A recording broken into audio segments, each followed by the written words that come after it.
And మళ్ళీ మీ ఈ విషయానికి వస్తే ఫినాన్షియల్ థింగ్స్కి మీరు ఇల్లు అమ్మేసి దీంట్లో ఉంటున్నారు. ఇప్పుడు ఎప్పుడైనా ఆ ప్లేస్కి వెళ్తున్నప్పుడు ఆ కార్ మా ఇంటి ముందు నుంచి వెళ్తున్నప్పుడు మీ ఫీలింగ్ ఎలా ఉంటుంది? ఏముండదండి ఫీలింగ్, ఏముండదు, ఇల్లే కదండి. ఫీలింగ్ ఏదో అమ్మటం గొప్ప విషయం కాదు. నేను అనేది ఇది మెటీరియలిస్టిక్ అండి. ఇప్పుడు మెటీరియలిస్టిక్ థింగ్స్, అందుకనే ఇప్పుడు నా థింకింగ్ వేరండి. ఇప్పుడు డబ్బు అనేది ఒక రేంజ్ వరకే డబ్బుకి రెస్పెక్ట్ ఇవ్వాలి. ఒక రేంజ్ వరకు డబ్బులు సంపాదిస్తాం, ఆ తర్వాత డబ్బులు మనం సంపాదించేస్తాం, బానిస అయిపోతాం. అది పెద్ద అడిక్షన్ అండి. దాని అంత పెద్ద జబ్బు ఇంకోటి లేదు. సిగరెట్లు, మందు, గ్యాంబ్లింగ్ కాదు, డబ్బు పిచ్చి అనేది ఒక పెద్ద జబ్బు. ఇప్పుడు అది కనుక ఆ గ్రిప్లోకి వెళ్తే మనుషులు కనపడరు, హార్ట్లు కనపడవు, ఏవి కనపడవు. మర్డర్ చేసినా డబ్బులు సంపాదించాలి, బ్రదర్ చచ్చిపోతే ఆస్తి వస్తుంది మనకి సగం, ఫాదర్ చచ్చిపోయి ఎప్పుడు చేస్తాడా డబ్బులు ఇస్తాడు, ఈ ఆలోచనలు కదా ఉండేది ఫైనలీ. అండ్ డబ్బుకు కూడా ఒక లిమిట్ ఉంటుందండి. మీరు క్లియర్గా ఆలోచిస్తే ఎంతమంది వేల కోట్లు పెట్టుకుని ఏం చేస్తున్నారండి లైఫ్లో? నాకు ఉందంటున్నారు, ఓకే, ఉండి ఏం చేసుకుంటున్నారు? నిద్రలేదు కొంతమంది కాన్స్టిపేషన్, కొంతమందికి డయేరియా, రకరకాల మనుషులు. కొంతమంది వేల కోట్లు సంపాదించి జైలుకి వెళ్ళే వాళ్ళు ఉన్నారు. కొంతమంది అంటే జెన్యున్ క్రైమ్ చేశారో లేదో పక్కన పెట్టండి, కన్విక్షన్ పక్కన పెట్టండి. I'm saying what is the final. అందుకనే నేను డబ్బులు అనేది that is a part of life తప్ప శుభలగ్నంలో డైలాగ్ లైఫే కాదు, ఇది మొత్తమే డబ్బే లైఫ్ కాదు అనే దాని మీద ఈ గ్యాంబ్లింగ్ కూడా ఐ వుడ్ సే దాంట్లోంచి వచ్చిన ట్రేటేనండి. అంటే ఇది నేర్చుకోగలగాలి, ఇవ్వటమో లేకపోతే పోవటం అనేది నేర్చుకోగలిగితే బాగుంటుంది లైఫ్లో. ఇప్పుడు for example I was doing fine అండి. ఒకప్పుడు నా car Land Cruiser Prado. That was the best car, ఇండస్ట్రీలోనే బెస్ట్ కార్ నేను కొంది. 3 ఏళ్ళు అయింది, 3-4 ఏళ్ళు ఉంది. పొద్దున్నే స్నానం చేసి బయటకు వచ్చి చూశాను, కారు కనపడుతుంది. దీని మీద నాకేంటి అటాచ్మెంట్ అసహ్యంగా అనుకున్నాను. కారు మీద అటాచ్మెంట్ ఏంటి? అమ్మేయన్న అంతే, ఇమ్మీడియట్గా అమ్మేయన్న. అప్పటికి మీ బ్యాడ్ పొజిషన్ లేదు, శుభ్రంగా ఉన్నా. నేను కొంద 25 lakhsకి. సరే డెస్పరేట్ మామూలుగా నేను అమ్మేయన్నాక పట్టించుకోను పెద్దగా. ఎవరో 9 లక్షలు 10 లక్షలు అన్నాడు, తీసుకుపో అన్నా. ఇక దాని గురించి డిస్కషన్ వద్దు. So that is how I feel. Letting go, వదలగలిగితే చేయి నొప్పి పట్టదు, పట్టుకుంటేనే చేయి నొప్పి పడుతుంది. ఇది నాది అంటే మనం we are torturing our mind and body and everything.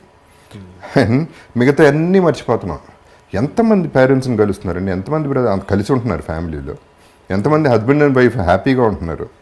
డబ్బు విషయంలో కూడా ఎన్ని డివోర్సులు జరుగుతున్నాయి. So all this the main villain in life is money అండి. సో అందుకనే నేను ఆ మనీ అనే దానికి అంత ఇంపార్టెన్స్ ఇవ్వకూడదనే నా ఫిలాసఫీ అండి. బికాజ్ నేనేంటి, నాకున్న డబ్బు నాకు చాలా తక్కువ ఉందండి నిజం చెప్పాలంటే. అది కూడా మళ్ళీ తిరిగి సంపాదించింది. కానీ నేను నా ఫస్ట్ క్లాస్లో వెళ్తాను, నా 5-star హోటల్లో ఉంటాను, నా ఫ్యామిలీ అట్లాగే వెళ్తుంది, ఫ్యామిలీ అలాగే ఉంటుంది. వీళ్ళకి ఎంత మిగిలితే అంత పిల్లలకి ఇస్తాం అంతే. ఎవడు రూల్ పెట్టలేదు 1,00,000 కోట్లు ఇవ్వాలని. వాళ్ళ బతకాలి. ఇవ్వగలిగితే ఇవ్వు, ఇవ్వలేకపోతే నోరు మూసుకు కూర్చో అంతే. అండ్ మీకు బ్యాడ్ ఫీల్, కొంత ఫ్రస్ట్రేషన్ కూడా ఉందండి దీంట్లో. బికాజ్ ఆ ఒక్క దృష్టితోనే చూస్తున్నారు జనాలు. పొద్దున్న లెగిస్తే ఎలా మోసం చేద్దాం, ఎవరిని బకరా చేద్దాం అనే పద్ధతిలో ఎంతమంది ఉన్నారు అంటే నెగిటివిటీ స్ప్రెడ్ అవుతూనే ఉంది. అందుకని I don't go for parties అండి. పార్టీస్కి వెళ్తాం, ఓకే, ముందు కొట్టేస్తాం, రాత్రి అంతా ఒకరికి వాళ్ళు మాట ఇచ్చేస్తాం, రేపు మనం అది చేసేద్దాం ఫోన్ కూడా ఎత్తారు రేపు. సో అల్టిమేట్లీ దానికి ఎంత వాల్యూ ఉందో చూడండి, మనకెంత వాల్యూ ఉందో చూడండి. సో మనిషి వాల్యూ ఇస్తున్నావా, డబ్బుకు వాల్యూ ఇస్తున్నావా అనేది ఇంపార్టెంట్ పాయింట్.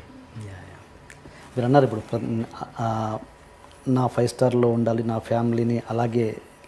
నేను 5-starలోనే ఉంటాను, 150 రూపీస్ రూమ్లో కూడా ఉంటానండి. అది కూడా ఉంటా. I'm telling I can afford. అంటే నేను మీ బ్యాడ్ ఫేజ్లో కూడా అలా ఫ్యామిలీకి చూపించారా? అలా చూపించిన పరిస్థితి కూడా వచ్చిందా మీకు? వచ్చిందండి సిచ్యువేషన్. అంటే ఒకటి ఏంటంటే ఆ ఫ్యామిలీకి చాలా వరకు లాస్ట్ 1 year వరకు ఏం తెలియదు, అది నేనేం చెప్పలేదు ఎవరికి. So I had to maintain. వాళ్ళు అడిగింది ఇవ్వటం వరకు చేసాం, అంతవరకు చేసాం. అప్పు చేశాను, 60% ఇంట్రెస్ట్ కట్టిన రోజులు కూడా ఉన్నాయి. సో అవన్నీ దట్ ఈస్ మై ప్రాబ్లం. పెళ్లి చేసుకున్నాం, పిల్లల్ని కన్నాం, వాళ్ళని చూసుకోవాలి. ఎలా చూసుకుంటాం అనేది నా ప్రాబ్లం. సో అదే అప్పు చేశాను, దానివల్ల అప్పులు పెరిగిపోయినాయి, ఇంట్రెస్ట్లు పెరిగిపోయినాయి, వాట్ ఎవర్ హ్యాపీ. అది నేను పడ్డాను, ఆ గొడవంతా నేను పడ్డాను. ఏమంటే కంపేర్ చేసుకుంటే what is my problem in life? I don't have a problem ఉందనుకుంటే ప్రాబ్లం అండి. ఫర్ ఎగ్జాంపుల్ నిన్న సంజు సినిమా చూశానండి, సంజు దత్ లైఫ్ చూశాను. ఆ లైఫ్ చూసిన తర్వాత నా లైఫ్ ఎంత గొప్ప, ఎంత హ్యాపీగా ఉంది. సో రివర్స్లో ఫీల్ అయితే నోబడి హ్యాపీ, సాటిస్ఫాక్షన్ లెవెల్ ఎక్కడ ఉంటుంది? నేను అందరికీ చెప్పేది ఒకటేనండి. ఇప్పుడు నేనున్నాను, జగపతి బాబు ఇక్కడ ఉన్నాడు, అక్కడ లేడు, ఇక్కడ ఉన్నాడు. దీని కింద ఎంతమంది ఉన్నారు? వీళ్ళందరికంటే పైన ఉన్నా కదా. అక్కడికి చూస్తా, అక్కడికి వెళ్తే బాగున్నాను ఆలోచిస్తా, కానీ ఇక్కడ హ్యాపీగా ఉన్నా. అలా ఆలోచించగలిగితే will have much more love in the society. That is what I'm trying to say. నేను ఇంతకుముందు ఇప్పుడు ఇల్లు అమ్మేయటం అనేది అసలు నేను లేను కూడా లేను. యాక్చువల్లీ ఇల్లు అమ్మేసినాక నేను వైజాగ్లో లెజెండ్ షూటింగ్ చేస్తాను, వైఫే ఖాళీ చేశారు. సో అసలు ఇల్లు అమ్మేస్తున్నారు, బయటికి వెళ్ళిపోతున్నాం అనే ఫీలింగ్ నాకు లేనే లేదు. టు ప్రూవ్ దట్ రీసెంట్గా ఒక పర్టికులర్ విజువల్ నేను షూట్ చేసుకున్నాను వేరే దానికి. ఆ ఇంటి ముందే నేనే కావాలని తీసుకెళ్ళి కెమెరా పెట్టి గేట్ బయట నుంచుని, ఒకప్పుడు నా ఇల్లు ఇది, ఇప్పుడు ఇల్లు అదే, అడ్రస్ అదే, పేరు మారింది, అంతే జరిగింది, అంతకంటే ఏమీ జరగలేదు. ఈ ఇల్లు పోవడం వల్ల నాకేం పెద్ద నష్టం కలగలేదు, ఇంతకంటే పెద్ద ఇల్లే కట్టుకోగలను. So it is not an issue అనేది ఇంతకుముందే చెప్పాను. వాటి మీద ప్రేమ పెంచేసుకుంటే మనం ఎందుకండి ఇంకా కావాలి. ఇల్లు ఉంటే బాగుంటుంది. బ్రహ్మాండమైన ఇల్లు కట్టడం చాలా ఖర్చు పెట్టి చాలా మంచి ఆర్కిటెక్ట్తో బ్రహ్మాండమైన ఇల్లు, అందరూ వచ్చేవారు, అందరికీ విపరీతంగా వచ్చేది, అందరికీ 300 రోజులు భోజనం పెట్టేవాడిని.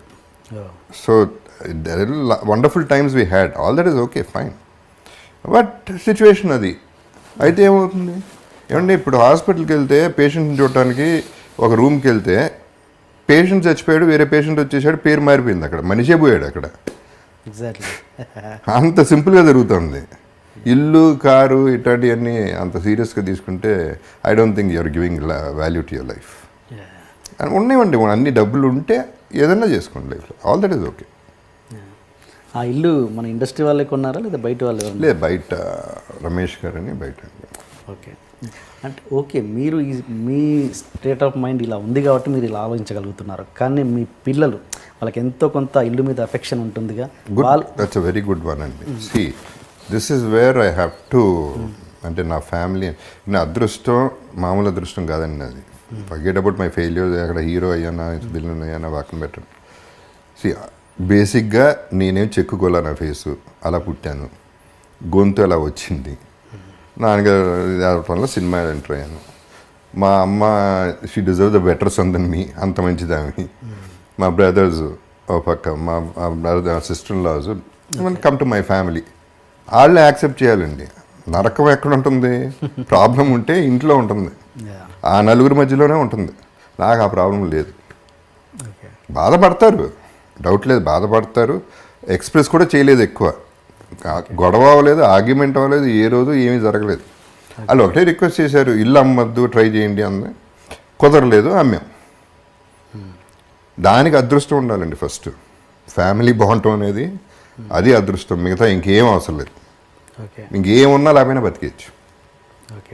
ఇంటికి నేను ఒకటే అడిగానండి, పెళ్ళప్పుడు కూడా నేను ఒకటే చెప్పా, బయట ఎన్నన్నా పడతాను ప్రాబ్లం లేదు, ఇంటికి వచ్చేపాటు ఒక స్మైల్తో ఉండి చాలు. That is what I want and that is my happiness in life and that is what I'm getting. ఇంకేం కావాలండి? ఇప్పుడు ఇది కూడా అంతకుముందు డబ్బుకి వస్తాయనండి, అంతకుముందు ఏమంటారు దీన్ని, ముజ్జరాలకి వెళ్ళేవాడిని బాంబేలో, ఇక్కడ ఫామ్ హౌస్లో పెట్టినప్పుడు. ఏంటనేది నాకు క్యూరియాసిటీ. 2-3 సార్లు చూసి నాకు చాలా చిరాకు వచ్చింది. ఆ నోట్లు అట్ట ఇసిరేయటాలు, ఇక్కడ పెట్టటాలు, ఆడాళ్ళకి అక్కడ పెట్టటాలు. అసలు ఏంటిది? ఏం వాల్యూ ఇస్తున్నాం మనం ఆడాళ్ళకి? స్త్రీకి ఇదే మనం ఇచ్చే వాల్యూ. 100 రూపాయలు 10 రూపాయల కోసం వాళ్ళు పడి దానికోసం కష్టపడటం. వాళ్ళ పాపం వాళ్ళ బ్యాడ్ లక్ అట్లా అయింది. ఈ ఎదవలకి ఏమొచ్చింది? ఇదే పద్ధతి. అంటే ఐటమ్ ఒక టాయ్ కంటే వర్స్గా ఒక స్త్రీని చూడటం అనేది చాలా బాధ వేస్తుంది నాకు. సో నేను ఎప్పుడు ఏమనుకునేవాడిని, నా ఫీలింగ్ చేయలేదు, కానీ ఒకసారి వెళ్ళాను ముజరాకి, 1,00,000 రూపాయలు చేతిలో పెట్టి వెళ్ళిపోయాను అంతే. ముజరా చూడలే, ఏం చూడలే. అది నాకు నచ్చింది. At least she'll be happy for 1 month or whatever. ₹1,00,00,000 ఇవ్వాలని నాకు అంత ఆశ ఉందండి అటువంటి వాళ్ళకి. ఇలా కాదు చూడాల్సింది, ఇది కాదు లైఫ్. ఓకే. సో డబ్బు గురించి చెప్తున్నాను, I'm coming back to that point. That is expression ఏంటి ₹1,00,000 చేతిలో పెట్టగానే? నేను చూడను కూడా చూడలేదు, ఓకే. నేను చూడను కూడా చూడలేదు యాక్చువల్లీ. నాకు అంటే ఏదో చూడాలి, తన ఎక్స్ప్రెషన్ చూడాలి, తన థ్యాంక్స్, అది ఏం లేదు. నాకు ఆ కోరిక పుట్టింది, ఇచ్చేసాను, వెళ్ళిపోయాను అంతే. అది హైదరాబాద్లోనే జరిగింది, ఫామ్ హౌస్లో, ఎవరో ఫామ్ హౌస్లో. మీరు ఫస్ట్ టైం కదా చిరంజీవి గారి కాంబినేషన్లో చేయడం అయితే ఫస్ట్ టైం. ఎస్, చిరంజీవి గారితో చేశారు, బాలకృష్ణ గారితో చేశారు, నాగార్జున గారితో చేశారు, వెంకటేష్ గారితో బ్యాలెన్స్ ఉన్నట్టుంది కదా, అది చేశారు? వెంకటేష్తో చేయలేదు. చేయలే. ఎప్పుడు రాలేదా మీకు టాక్స్? పడలా, పడలేదు. అట్లా పడలా. పడుతుంది ఇప్పుడు, ఉంటుంది కదా, ఏదో ఉండే ఉంటుంది. అందరం చైల్డ్హుడ్ ఫ్రెండ్స్ అండి యాక్చువల్లీ. వెంకటేష్ నాయుడు గారి ఫ్యామిలీ, నాగేశ్వరరావు ఫ్యామిలీ, శివాజీ గారి ఫ్యామిలీ. అండ్ ఒకే స్కూలా? నాన్నగారు లేదు, బ్రదరు నాగార్జున ఒక కాలేజ్లో చదివారు, వెంకటేష్ వేరే స్కూలు, వాళ్ళు వేరే స్కూల్స్ ఒకటి కాదు, ఫ్యామిలీ గెట్ టుగెదర్స్ ఇదంతా. వాళ్ళ ఇళ్ళకి నాయుడు గారి ఇల్లు ప్యారలల్ స్ట్రీట్, రోజు వాళ్ళు అక్కడో మేము ఎక్కడో, గుమ్మడి గారి ఇల్లు పక్కిల్లు. ఓకే. సో అట్లా అందరం ఒక ఫ్యామిలీ అని.